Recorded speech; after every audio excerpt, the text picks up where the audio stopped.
और चलिए शुरुआत करेंगे अहम खबर के साथ, जहां कैबिनेट मंत्री बिक्रम ठाकुर आज नामांकन करेंगे। अब से थोड़ी ही देर बाद वो अपना पर्चा भरेंगे।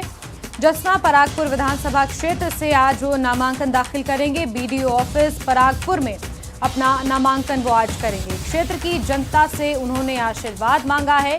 कुलदेवी के आशीर्वाद के साथ वो प्रचार की शुरुआत भी करेंगे। बिक्रम ठाकुर का ये छठा चुनाव है। लगातार जीत की हैट्रिक लगाने का वो दावा कर रहे हैं। तो बड़ी खबर आपको बता दें, जहां जसवा परागपुर में आज मंत्री बिक्रम ठाकुर अपना पर्चा भरेंगे। जनता से उन्होंने आशीर्वाद मांगा है और उससे पहले की ये तस्वीरें हैं जब वो अपने कुलदेवी के मंदिर गए, पूजा अर्चना वहां पर की, आशीर्वाद लिया और अब बीडीओ ऑफिस परागपुर में आज वो अपना पर्चा दाखिल करेंगे, नामांकन दाखिल करेंगे। लगातार जीत की हैट्रिक लगा रहे हैं और एक बार फिर से जीत का आशीर्वाद लेते हुए यहां पर वो नजर आ रहे हैं और दावा भी कर रहे हैं कि इस बार भी विधानसभा चुनाव में जसवा परागपुर की सीट वो भाजपा की झोली में डालेंगे। तो आप देखिए ये तस्वीरें, मंत्री बिक्रम ठाकुर जसवा परागपुर से भाजपा के उम्मीदवार, मौजूदा कैबिनेट मंत्री, अपनी कुलदेवी माता मंदिर में पूजा अर्चना करते हुए। और सीधे रुख करेंगे सहयोगी ब्रिजेश्वर साकी का, ज्यादा जानकारियों के साथ इसी खबर पर जुड़ चुके हैं। ब्रिजेश्वर, कितने बजे का समय निर्धारित किया गया है जब बीडीओ ऑफिस जाएंगे पर्चा दाखिल करने? उसके अलावा क्या कुछ आज उनका कार्यक्रम रहेगा?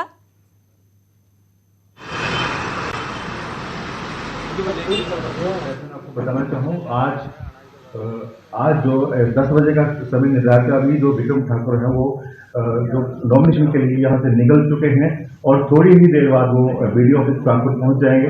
और उन्होंने सबसे पहले अपनी कुलदेवी का आशीर्वाद लिया है और उन्होंने ये दावा किया है कि इस बार जो है रिवाज बदलेगा। और जैसे हमारी इनसे बात हुई तो उन्होंने ये कहा कि इस बार जो टिकटों का आवंटन को जो बात की जा रही है कहीं ना कहीं गड़बड़ है, बिल्कुल सही आवंटन हुआ है और पूरे प्रदेश में इसका रिवाज बदलेगा। जी जैसे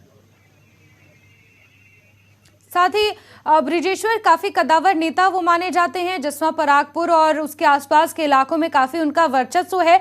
तो क्या ये माना जाए कि वो सपोर्ट उन्हें जनता इस बार देगी? क्योंकि एंटी इनकम्बेंसी की हर बार हम बात करते हैं जब विधानसभा चुनाव का जिक्र होता है हिमाचल प्रदेश में।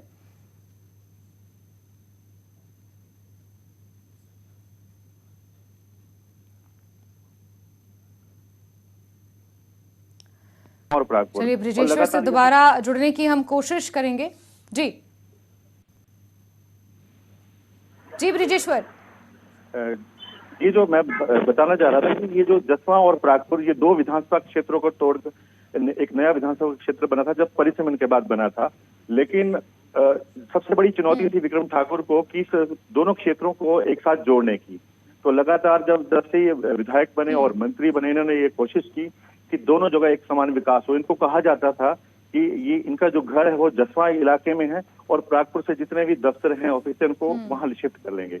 लेकिन जैसे बात करें तो अभी इन जो 5 सालों में इन्होंने एसडीएम ऑफिस 2 जगह खोले हैं।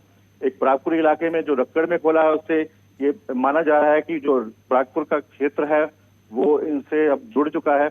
और दूसरा जो इनका जो गृह क्षेत्र था जसवा के कोटरावेड़ में 2 एसडीएम, पूरे प्रदेश में एक पहला ही विधानसभा क्षेत्र जहाँ पे 2 एसडीएम। और ये दावा ये भी कर रहे हैं कि इन्होंने काफी कॉलेज और जो कई जो सौगातें हैं, जसवा परागपुर बड़ा पिछड़ा इलाका था, वो दी हैं। ये दावा कर रहे हैं और आज ये नॉमिनेशन भरने जा रहे हैं। और नॉमिनेशन भरने के बाद जैसे जो जनता है जो डिसाइड करेगी किस रुख क्या अपनाएगी। लेकिन विक्रम ठाकुर जो है वो ये दावा कर रहे हैं कि उनकी जीत पक्की है। जी जैस्मिन। ठीक है ब्रिजेश्वर, क्योंकि अब से कुछ ही देर बाद वो बीडीओ ऑफिस पहुंचेंगे, नामांकन अपना दाखिल करेंगे, उस वक्त जुड़ेंगे, आपसे जानकारियां लेंगे। फिलहाल के लिए बहुत शुक्रिया ब्रिजेश्वर।